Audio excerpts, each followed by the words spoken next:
बिस्मिल्लाहिर्रहमानिर्रहीम। अस्सलाम वालेकुम student, my name is Mohammad Shoaib. Students, आज की इस लेक्चर में हम क्लास 10 चैप्टर जो है हमारे पास 11 साउंड, उसका टॉपिक है हमारे पास स्पीड ऑफ साउंड वेव्स। तो स्टूडेंट, जिस तरह आप लोगों को पता है 9th क्लास में भी आप लोगों ने स्पीड के बारे में डिस्कशन की है कि स्पीड हमारे पास क्या होता है, distance covered by a body per unit time is called speed. अब यहाँ पे हम जो है साउंड की बात करते हैं तो जस्ट इस डिफिनीशन में जो आप लोगों ने 9th क्लास में पढ़ी है उसमें जब बॉडी की जगह स्पीड जो है साउंड वेव्स जो है वो लगा दें तो फिर ये स्पीड ऑफ साउंड वेव की डिफिनीशन हो जाएगी। मतलब कि distance covered by a body की जगह distance covered by a sound waves per unit time is called speed of sound waves. तो अब यहाँ पे हम इसके डिफिनीशन की बात करते हैं कि the distance covered by a sound wave per unit time is called speed of sound wave. तो ये हमारे पास स्पीड ऑफ साउंड वेव की डिफिनीशन हो गई। अब उसको मैथमेटिकली हम कैसे लिखते हैं स्टूडेंट कि हमारे पास स्पीड का फार्मूला क्या होता है, distance covered by a time, distance covered by a sound wave per unit time. अब स्पीड को बेटा हम रिप्रेजेंट करते हैं बाय वी, ठीक है। डिस्टेंस को हम कवर करते हैं एस से और टाइम को हम रिप्रेजेंट करते हैं by T. V is equal to S by T. अब उसकी जो है यूनिट क्या होगी स्टूडेंट, जो है एस डिस्टेंस है तो डिस्टेंस की यूनिट हमारे पास है मीटर, जबकि टाइम की यूनिट हमारे पास क्या है, सेकेंड। तो metre per second is the unit of speed of sound. अब स्टूडेंट्स हम ये बात करते हैं कि स्पीड ऑफ साउंड किस चीज़ के ऊपर डिपेंड करता है, क्योंकि हमारे पास जो है स्पीड हम एयर में भी सुनते हैं, हम जो है सॉलिड में भी सुनते हैं, हम लिक्विड में भी सुनते हैं। तो यहाँ पे हम लिखते हैं कि the speed of sound wave depends on nature of medium. जो हमारे पास मीडियम है जिसमें साउंड ट्रेवल कर रही है उसके नेचर के ऊपर जो है स्पीड ऑफ साउंड डिपेंड करता है।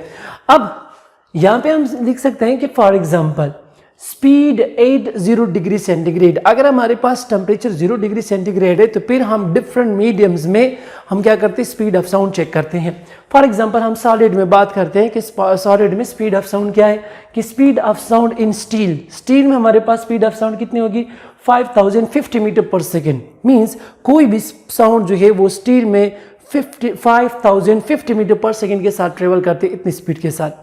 अगर हम बात करते हैं लिक्विड की तो लिक्विड में speed of sound in sea water वो हमारे पास कितने 1470 means 1470 metre per second speed के साथ जो है वो साउंड ट्रेवल करती है। सिमिलरली अगर हम गैस की बात करें तो गैस में हमारे पास speed of sound in air वो 332 मीटर पर सेकेंड है। अब स्टूडेंट्स अगर हम यहाँ पे एक पॉइंट देखें तो 0 डिग्री सेंटीग्रेड हमने लिखा है इसलिए क्योंकि अगर हम टेम्परेचर को कम और ज़्यादा करते हैं टेम्परेचर के साथ स्पीड ऑफ साउंड जो वो डिस्टर्ब होता है या चेंज होता है, उसके साथ वेरी करता है। इंशाल्लाह इसके ऊपर हम नेक्स्ट लेक्चर में बात करेंगे कि speed of sound with temperature के हम कैसे जो है टेम्परेचर अगर हम ज़्यादा करते हैं या चेंज करते हैं तो उसके साथ स्पीड ऑफ साउंड कैसे चेंज होता है।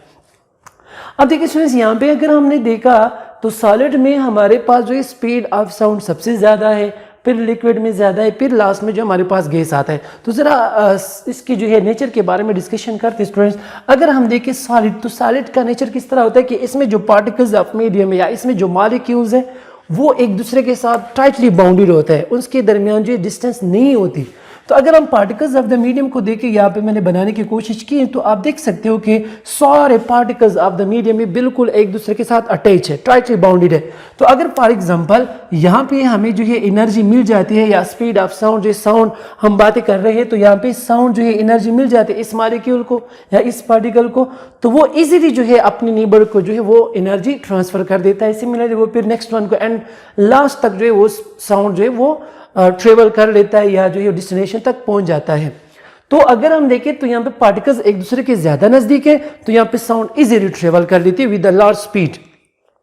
अगर हम स्टूडेंट्स लिक्विड में देखें तो लिक्विड में ये पार्टिकल्स ऑफ द मीडियम के दरमियान a little bit space, means space जो है वो सॉलिड से क्या है ज्यादा है। तो अगर फॉर एग्जांपल इसको हम एनर्जी दे देते हैं, लेट्स सपोज एनर्जी मिल रही है इसको, स्पीड ऑफ साउंड की एनर्जी जो है in particles of the medium means liquid पे मिल जाए तो जब ये यहाँ से ट्रेवल करेगी नेक्स्ट वन को तो अ लिटिल बिट मींस हम कह सकते हैं कि क्योंकि थोड़ा सा स्पेस है तो यहाँ पे टाइम थोड़ा ज्यादा लगेगा as compare to the solid. तो इसलिए हम कहते हैं कि लिक्विड में स्पीड ऑफ साउंड जो है वो as compare to the solid वो कम होती है।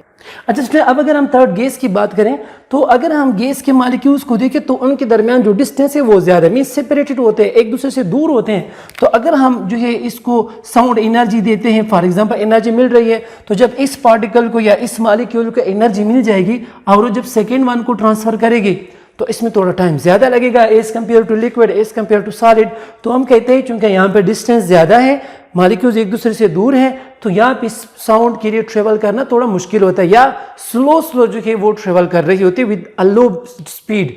तो अगर हम इन तीनों को कंपेयर करते हैं तो हमारे पास सॉलिड में जो स्पीड है वो ज़्यादा है लिक्विड से, और लिक्विड में जो स्पीड है वो ज़्यादा है गैस से। फॉर एग्जाम्पल अगर मैं थोड़ा सा यहाँ पे एक रिलेशन लिख लूँ तो हम लिखते हैं कि स्पीड इन सॉलिड ये ग्रेटर होगा स्पीड इन लिक्विड, ये ग्रेटर होगा स्पीड इन गैस। मतलब कि जो स्पीड ऑफ साउंड है वो सॉलिड में सबसे ज्यादा होगा, फिर लिक्विड में, एंड फिर सॉरी यहाँ पे हम गैस की बात करते हैं तो ये हमारे पास क्या है जी। तो speed of sound in solid is greater than speed of sound in liquid is greater than speed of sound in gas. Hopefully students आपको जो इस लेक्चर की समझ आ चुकी होगी। Thank you so much.